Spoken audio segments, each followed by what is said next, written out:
तो जनाब रात के 2 बजे मैं और तौसीफ भाई इस जंगल में अभी तक घूम रहे हैं और मुनासिब जगह तलाश कर रहे हैं जहां हम अपना कल सुबह का शिकार शुरू कर सकें। तौसीफ भाई इस जंगल में 2 दिन से मौजूद हैं, जबकि मैं कल शाम ही पहुंचा हूं और अब तक तौसीफ भाई 2 बकरे शिकार कर चुके हैं और एक इन्होंने जंगली बिल्ली का शिकार किया है। यहाँ ऑस्ट्रेलिया में जंगली बिल्लियाँ जो हैं इनका शिकार बहुत अच्छा समझा जाता है इस पॉइंट से कि ये फार्मर्स को बहुत नुकसान पहुँचाती हैं। जो ये डोज वाली जगह पे पहुँच ही रहे हैं, ये मैं आपको अभी रोकूंगा, आपको बताता हूँ। मैं जब इधर आ रहा था ना, ये देखिए अभी भी भागा है, अभी भी भाग, ये नहीं कोई, ये तो कैंगरू है। ये यहाँ पे जब मैं यहाँ था ना, इधर इस जगह था, तो यहाँ से 3 डोज इधर खड़ी हुई थी, आगे जो दरख्त जहाँ रोशनी पड़ रही है ना, और ये अंदर गई थी इस तरह, वो मुझे नजर आ रही थी अंदर से दरख्त में जाते हुए, तो मैं राइफल लेके उतरा था, तो 3 डोज इधर थी यहाँ पे। मैं शॉट भी ले रहा था, नहीं बैठ के, लेकिन निकल गया वो। चलें ठीक हो गया, इसका मतलब है ये एरिया तो प्रोडक्टिव है फिर। हाँ जी, ये प्रोडक्टिव है। तो मैंने वो कैंप साइट की जगह पहले देखी थी जब मैं इधर आया 3 डोज में, मुझे लगा कि यार वो भी जगह अच्छी है, वहां पे बैठा जा सकता है। और सुबह में ये तो लेफ्ट विसिनिटी है जहाँ पे ये गई है, मेरे ख्याल में ये इस इलाके में घूमती हैं, इस तरफ में या राइट साइड पे, दोनों साइड पे हवा के रुख पे आप चेक कर सकते हैं किधर सुबह जाना चाहिए। ठीक हो गया। तो जनाब मैं आपको बता रहा था कि जंगली बिल्ली का मैं वहां लेके जा रहा हूँ आपको जहाँ पे रेड डियर देखे थे। ठीक हो गया तौसीफ भाई। तो जनाब जंगली बिल्ली का शिकार यहाँ ऑस्ट्रेलिया में बहुत अच्छा समझा जाता है, बहुत सराहा जाता है उसको। जितने नंबर्स कम किए जाएं, जितनी जंगली बिल्लियाँ तल्फ की जाएं, उतना ही यहाँ के फार्मर्स को फ़ायदा होता है, क्योंकि वो फार्मर्स को बहुत नुकसान पहुँचाती हैं। लाइव स्टॉक को, चूँकि जंगली बिल्ली शिकार करती है तो लाइव स्टॉक को बहुत नुकसान पहुँचाती है ये। तो एनीवे हम इस वक्त हिरन के शिकार के चक्कर में हैं और तौसीफ भाई ने कुछ जगह ऐसी देख रखी है। अगर आप देखें ना, हाईवे पे है नहीं, कोई तंग वाला जगह नहीं है, थोड़ा बहुत जगह पे थी, लेकिन वैसे इजी है। ठीक है तौसीफ भाई। तो तौसीफ भाई ने कुछ ऐसी जगह देख रखी हैं पिछले 2 दिन के दौरान जहां उन्होंने डियर देखे हैं, हिरन देखे हैं। और अभी हमारा रात के टाइम इन रास्तों पर गाड़ी चलाने का मकसद यही है कि हम एक दफ़ा डिसाइड कर लें कि हमें कहाँ रुकना है। उसके बाद फिर हमारे पास 4 घंटे होंगे गाड़ियों में ही सोने के लिए। अभी कैंप साइट की ये लोकेशन थी जो राइट साइड पर, ये भी वैसे ही इलाका है और काफी फ्लैट है, और इधर भी यानी आप रोक सकते हैं, कैंप कर सकते हैं और फिर दाएं बाएं इलाके में गश्त कर सकते हैं। ठीक है तौसीफ भाई, जहां आपको मुनासिब लगता है ना वहीं पे रोक लें, बिकॉज आपने ये एरिया देखा हुआ, मैं तो बस आपको फॉलो कर रहा हूँ। जी, बस मैं आपको यानी दिखा रहा था कि ये 3 स्पॉट देखे थे, एक यहाँ पे भी रुका जाता है स्ट्रेटेजिकली, और एक हम आगे अब रेड वाली जगह जा रहे हैं। अच्छा, जब आगे जा रहे हैं यहाँ पे थोड़ा सा ना रट वाली जगह है और कीचड़ वाली जगह है थोड़ी सी, तो मैं कोशिश करूंगा कि मैं उसके ऊपर लाइन पे जाऊं जिसपे मैं 2 दफा आया गया हूँ। ठीक है, बिस्मिल्लाह करते हैं। तौसीफ भाई जब आप इसको क्रॉस कर लेना, क्योंकि मुझे नहीं पता, आपको पता है कि ये कितना लंबा एरिया है, जब आप इसको क्रॉस कर लेना तो मुझे रेडियो कर दें, मैं फिर इसमें दाखिल होना शुरू होऊंगा। आप ये करें कि इस वक्त मेरे पीछे आ जाएं और मेरी लाइन देख लें कि क्या है। मैं आ रहा हूं।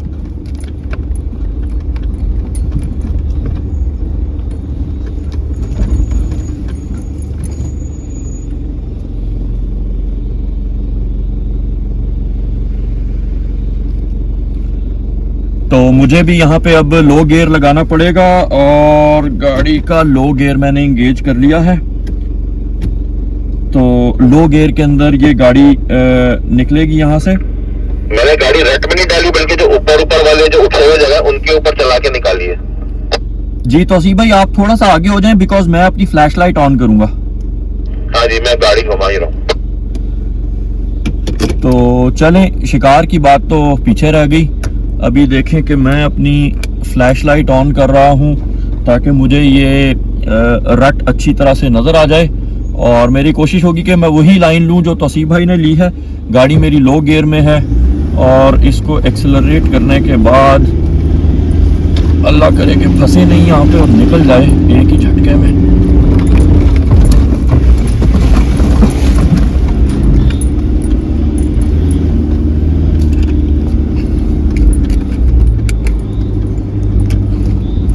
जी तौसीफ भाई चलें आगे।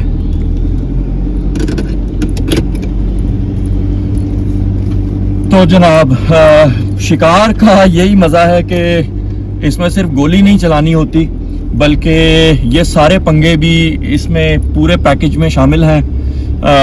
जंगलों में जाना, ख्वार होना, कीचड़ में गाड़ी चलाना, खड्डों में, पत्थरों में, चढ़ाइयाँ चढ़ना, पैदल पहाड़ों पे चढ़ना, और ये सारे एडवेंचर्स इस मुकम्मल पैकेज का हिस्सा हैं।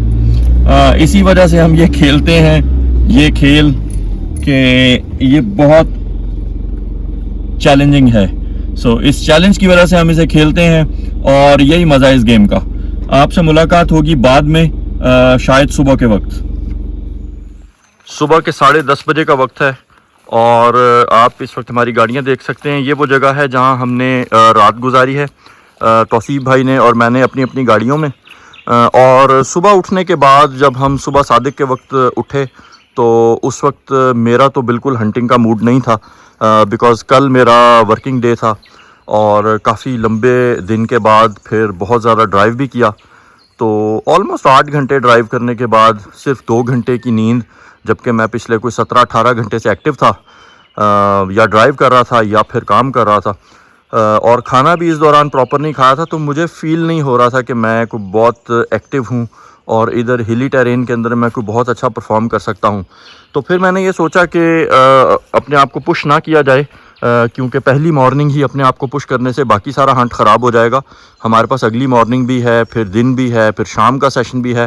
तो ख़ुद को पुश करने के बजाय अच्छी नींद ले ली जाए ताकि बाकी जो सेशंस हैं वो अच्छे तरीके से कर लिए जाएं शिकार के। तो मैं तो सोता रहा और तौसीफ भाई चले गए थे शिकार पे। इन्होंने एक फैलो जो मादा है वो मारी है इस एरिया में कहीं।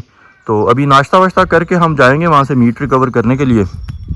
तो बहरहाल ये हमारा छोटा सा सेटअप है जहाँ हमने कैंप किया हुआ है, और ये मेरा स्लीपिंग सेटअप है। आज मैंने मुझे नींद इतनी आई हुई थी कि मुझे टेंट निकालने का और बाकी सेटअप करने का भी टाइम नहीं था। बहुत ज़्यादा मैं सोना चाह रहा था असल में नींद लेके, और अभी मैं बहुत अच्छा फील कर रहा हूँ। तो जो नए शिकार शुरू करने वाले लोग हैं उनके लिए भी मेरा मशवरा यही है कि जब भी आप अपने साइट पे पहुँचें शिकार पे, चूँकि हम शिकार पे जाते हैं बहुत तैयारी करनी होती है, पैकिंग करना, गाड़ी तैयार करना, ड्राइव करना, और आम तौर पे हमने काम भी किया हुआ होता है जो वर्किंग क्लास के लोग हैं मुझ जैसे। तो इतनी थकावट के साथ जब आप फॉरेस्ट में पहुंचते हैं तो पहले सेशन में आपको अपने आप को ज़्यादा पुश करने की ज़रूरत नहीं है। जाके पहले अपनी थकावट उतारें, बिल्कुल फ्रेश हो जाएं, और उसके बाद फिर अगर आप एक से ज़्यादा दिन के लिए शिकार पे हैं तो फिर बाकी के दिनों में शिकार का खूब मज़ा आता है। तो एनीवे, एनफ टॉक। अब ये सूरत हाल आप देख रहे हैं। अभी इंशाल्लाह नाश्ता बनाएंगे और नाश्ता बनाने के बाद फिर हम अपना मीट रिकवरी का मिशन शुरू करेंगे इस एरिया में, और उसके बाद हम प्लान करेंगे अपना इवनिंग का शिकार। What a beautiful place to have the breakfast. I am cooking it and it will be ready in a few minutes. There we go.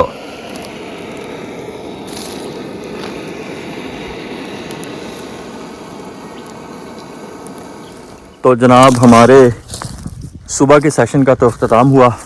जैसा कि आप पहले ही जानते हैं मैंने तो सुबह का सेशन किया नहीं, और अभी तौसीफ भाई का जो डियर था, जो फैलो डियर था, उसका मीट हम रिकवर करके लेके आए हैं। मीट तौसीफ भाई कैरी कर रहे हैं अपने बैकपैक में, और मैं अपनी राइफ़ल लेके साथ चल रहा हूँ इन केस हमें कुछ और नज़र आ जाए इस इलाके में।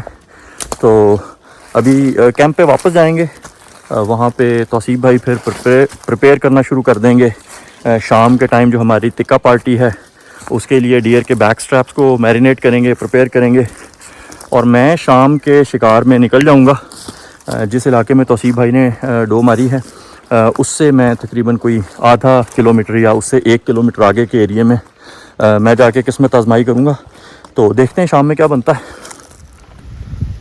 ये स्क्रीन के दरमियान में आपको हिरन की बाक़ियात नज़र आ रही हैं, जिसे तौसीफ भाई ने सुबह शूट किया था, और हमने इसकी दोनों रानें निकाल ली और इसके बैक स्ट्रैप्स यानी पुठ का गोश्त वो निकाल लिया, और बाकी हमने इसकी बाकियात को वहीं छोड़ दिया ताकि जंगल में जो बाकी जानवर हैं, जंगली बिल्लियाँ, लूमड़ियाँ वगैरह, ये उनकी खुराक बने।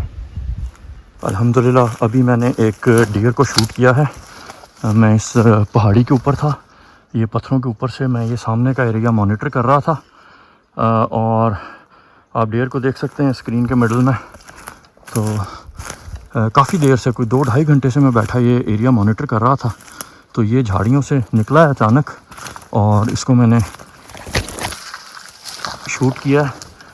इसको एक फायर मैंने किया तो ये लड़खड़ाता हुआ नीचे की तरफ आया और ये टांगें चला रहा था। जब मैंने गर्दन पे एम लेकर दूसरा फायर किया इसको गर्दन पे, अल्हम्दुलिल्लाह ये पड़ा दिया।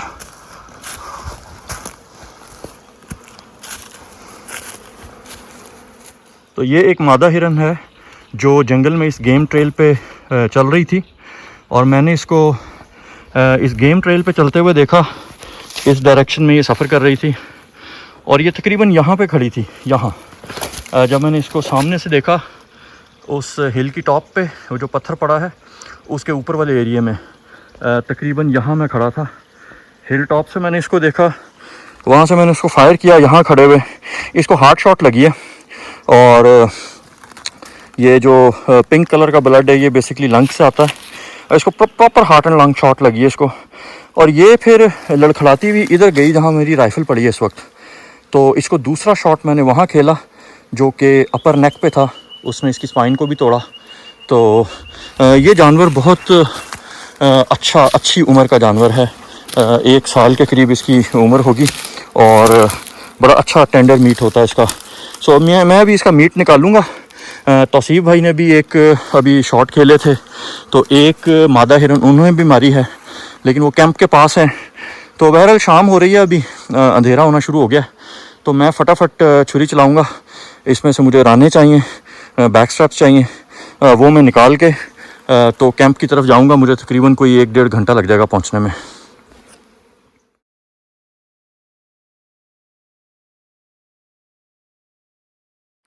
तो जनाब इस हिरन से मुझे जितना गोश्त चाहिए था वो मैंने निकाल लिया है। फर्दर मुझे जो चीज़ नहीं चाहिए थी वो मैंने इधर ही छोड़ दी है स्कैवेंजर्स के लिए। फॉक्सेस और वाइल्ड कैट्स और अदर स्कैवेंजर्स वो अब इस पे फीस्ट करेंगे। ये जो डियर की कार्कस है, जो रिमेनिंग कार्कस है, मेरी राइफ़ल सेफ़ है और मेरे शोल्डर पे है। चूँकि मिशन कंप्लीट हो गया है इसलिए अब अगर मुझे फ़र्दर कोई डियर नज़र आ भी जाता है तो मैं उसको शूट करने का कोई इरादा नहीं रखता हूँ। यही वजह है कि राइफ़ल सेफ़ है और मेरे शोल्डर पे है। अब बस मैं रास्ता देख रहा हूँ वापस कैंप पे जाने के लिए, बिकॉज सूरज ऑलरेडी ग़रूब हो चुका है और थोड़ी देर में अभी पिच ब्लैक हो जाएगा। मैं चंद किलोमीटर दूर हूँ। पिच ब्लैक होने से पहले अगर मैं कैंप पे पहुँच जाऊँ तो ये बहुत अच्छा है, वरना मेरे पास टॉर्च लाइट और मेरे पास ये हेडलाइट ये तो है ही रास्ता देखने के लिए। लेकिन अच्छा हो के इन झाड़ियों में से गुज़रना है जो काफ़ी थिक हैं आगे जाके। तो अगर मैं अंधेरा होने से पहले पहुंच जाऊं कैंप साइट पे तो ये बहुत अच्छा होगा।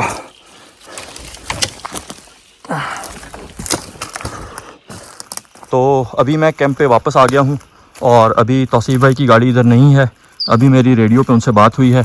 उन्होंने शाम में जो अपना डियर मारा है एक, वो ट्रैक के करीब था तो वो उसको लेने के लिए गाड़ी ले गए हैं। मैंने अभी आके अपना बैग रखा है, यहाँ पे राइफ़ल रखी है। सो अब तौसीफ भाई तो 1-2 मिनट में पहुँच रहे हैं वापस। तो मैं चाय बनाना शुरू करूँगा।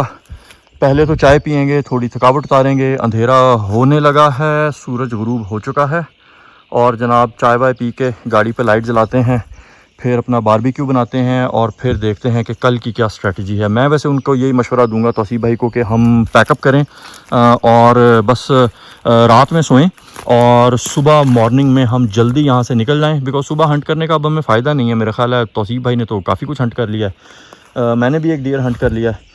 तो अब यहाँ से पैकअप करके निकलते हैं सिडनी की तरफ। कल 6 घंटे का ड्राइव करके मॉर्निंग में सिडनी पहुँचते हैं। कल फैमिली को टाइम देते हैं और फिर मंडे से फिर दफ्तर शुरू हो जाएंगे दोनों के। बट एनीवे, आप हमें बताइए कमेंट्स में आपको हमारी हंटिंग वीडियोस कैसी लगी और ख़ास तौर पे उर्दू की वीडियोस कैसी लगी। मैंने कोई बहुत ज़्यादा उर्दू के हंटिंग चैनल्स देखे नहीं हैं। पाकिस्तान में कुछ लोग करते हैं लेकिन उनमें शायद कमेंट्री कम है। डॉक्यूमेंट वो पूरी तरह से नहीं करते अपने हंट को। और मैंने ये प्लान बनाया है, ये इरादा किया है कि मैं हंटिंग के जो मेरे ट्रिप्स हैं उनको मैं डॉक्यूमेंट करूँगा, बिल्कुल ऐसे जैसे मैं इसको डॉक्यूमेंट कर रहा हूँ, ताकि जो बाकी उर्दू स्पीकिंग लोग हैं, उर्दू बोलने वाले अपने पाकिस्तानी या दुनिया में जहाँ कहीं भी, वो अगर इस शौक़ को अपनाना चाहें तो इस चैनल से सीख सकें।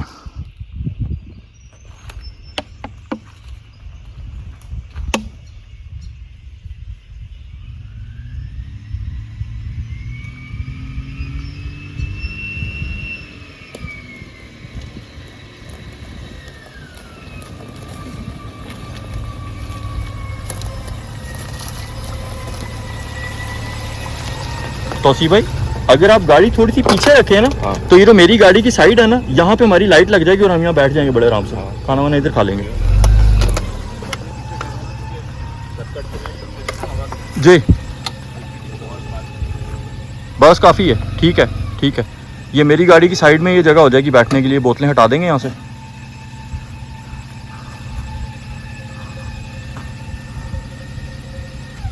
तो अभी जो मैं आपको बता रहा था ना कि मेरी कोशिश होगी कि मैं प्रॉपरली डॉक्यूमेंट करूं अपने इन हंटिंग ट्रिप्स को, इस शिकार को, और अपने उर्दू यूट्यूब चैनल पर डालूं ताकि उर्दू स्पीकिंग लोग जो हैं उनको इंस्पिरेशन मिले। तो मैं अपनी स्टोरी लाइफ की आपके साथ शेयर करता चलूं कि जो पहला डियर मैंने मारा था आज से ऑलमोस्ट 5 साल पहले ऑस्ट्रेलिया में, पहला डियर जो मैंने हंट किया था, मैंने अपने 4 दोस्तों के घर उसका गोश्त भिजवाया था और अल्हम्दुलिल्लाह आज वो चारों के चारों हंटर्स हैं। सो ये फ़र्क पड़ता है कि जब आप किसी हेल्दी एक्टिविटी में होते हैं पूरे पैशन के साथ, और जब आपके दोस्त, आपके जानने वाले, आपके भाई, वो लोग आपको देखते हैं उस पैशन में, अगर वो कोई अच्छी आदत है, कोई नशे की आदत नहीं या जुए की आदत नहीं, और मेरा कोई गलत मतलब ना ले लेना अगर कोई अच्छी आदत है और आप पूरे पैशन के साथ करते हैं तो लोग इंस्पिरेशन लेते हैं, आपके दोस्त, आपके भाई, और आपका काफ़िला बढ़ता रहता है। सो अच्छी चीज़ों को हमें प्रमोट करना चाहिए, यही मेरा मिशन है और यही मैं कर रहा हूँ इंशाल्लाह। हमारा अभी रात में टिक्के बनाने का प्रोग्राम था, लेकिन जैसे आपको विंड स्क्रीन पे भी इस वक्त नज़र आ रहा होगा, बारिश शुरू हो गई है। अभी तो बहुत हल्की है बारिश, लेकिन वेदर फोरकास्ट में तो ये नहीं था, लेकिन यहाँ इस इलाके में पता नहीं लगता किस वक्त मौसम चेंज हो जाए। हमने तो फोरकास्ट उस वक्त देखी थी जब हम चले थे 2 दिन पहले। तो अगर यहाँ बारिश हो जाती है तो हमारे लिए निकलना सुबह बहुत मुश्किल हो जाएगा, क्योंकि बड़े ही स्टीप ट्रैक्स हैं, बहुत ही ये घाटियाँ हैं, उनको क्रॉस करके हम ऊपर उस इलाके तक पहुँचते हैं जहाँ पे फिर सीधे ट्रैक्स हैं, और फिर हम कोई 30-40 किलोमीटर ड्राइव करके किसी पक्की सड़क तक पहुँचते हैं। तो अगर यहाँ बारिश शुरू हो गई रात में तो हम यहाँ फंस सकते हैं। कल हो सकता है हमारे लिए निकलना ही मुसीबत हो जाए, क्योंकि इतने स्टीप ट्रैक्स के ऊपर तो अगर आपके पास अच्छी 4x4 है तो वो भी जवाब दे जाती है। तो फिर हमने फैसला किया कि अब हम यहाँ से निकलते हैं और खाना वाना हम रास्ते में मोटरवे पे किसी जगह खा लेंगे, लेकिन कम से कम यहाँ से हम निकलें ताकि हमें ये सुकून हो कि यार हम कहीं फंस नहीं जाएंगे अगर बारिश तेज हो जाती है तो। जरा सी गाड़ी ना उसमें गई ना, लेफ्ट में अंदर चली गई। जी देख रहा हूँ मैं। ये मैं लाइट ऑन करता हूँ, आपको कहीं आंखों में दिक्कत ना करे ये लाइट, मुझे बताइएगा अगर ऐसा है तो।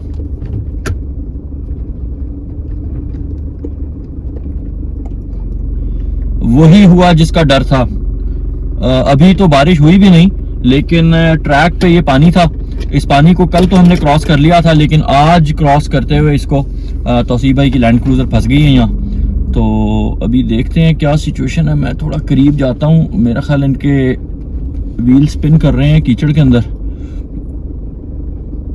सो इसी सिचुएशन से हम अवॉइड करना चाह रहे थे कि बारिश होने से पहले पहले हम निकल जाएं इस इलाके से। कच्चे पक्के यहाँ पे बहुत से खड्डे हैं और इतनी स्टीप यहाँ पे स्लोप्स हैं कि गाड़ी स्लिप होने का चांस है उन पे। चलें देखते हैं। अभी मेरा ख्याल है रिकवरी करनी पड़ेगी तौसीफ भाई की गाड़ी की। उतर के देखता हूँ, बात करता हूँ क्या करते हैं।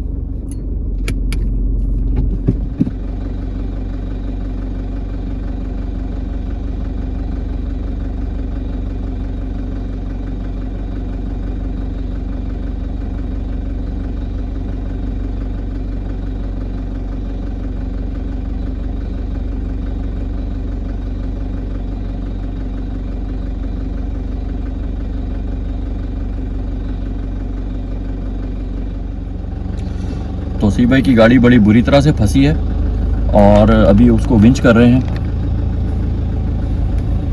लेकिन अच्छा खासा यहाँ पे नरम ज़मीन है बहुत। कल रात जब हम यहाँ आए थे तो उस वक्त इतना बुरा हाल नहीं था, इतना पानी भी नहीं था, लेकिन इस वक्त ये ज़मीन, ये थोड़ा सा दलदली पैच है, नीचे का इलाका है, तो सारा पानी इर्द गिर्द के इलाके का यहाँ आके इकट्ठा हो जाता है, जिसकी वजह से ये दलदल सी बन गई है ट्रैक के ऊपर। और जनाब यहाँ पे मेरी गाड़ी भी फंस गई है। हालांकि मैंने दूसरी लाइन ली थी, तौसीफ भाई थोड़ा सा फर्दर लेफ़्ट पे थे, मैं इधर दाएं हाथ रहा हूँ, उसके बावजूद मेरा ख्याल है कि रात में और बहुत सा पानी इधर आया है, बिकॉज़ ये नशेबी इलाका है और ये बिल्कुल दलदल सी बन जाती है यहाँ पे। रात में कुछ और पानी भी आया है। कल रात जब हमने इसको क्रॉस किया तो इतना पानी नहीं था यहाँ। ये तो इतना नरम ज़मीन हुई हुई है कि पाँव रखते हैं तो टखने तक धंस जाता है अंदर, तो गाड़ी का तो चलना यहाँ पे बहुत मुश्किल है।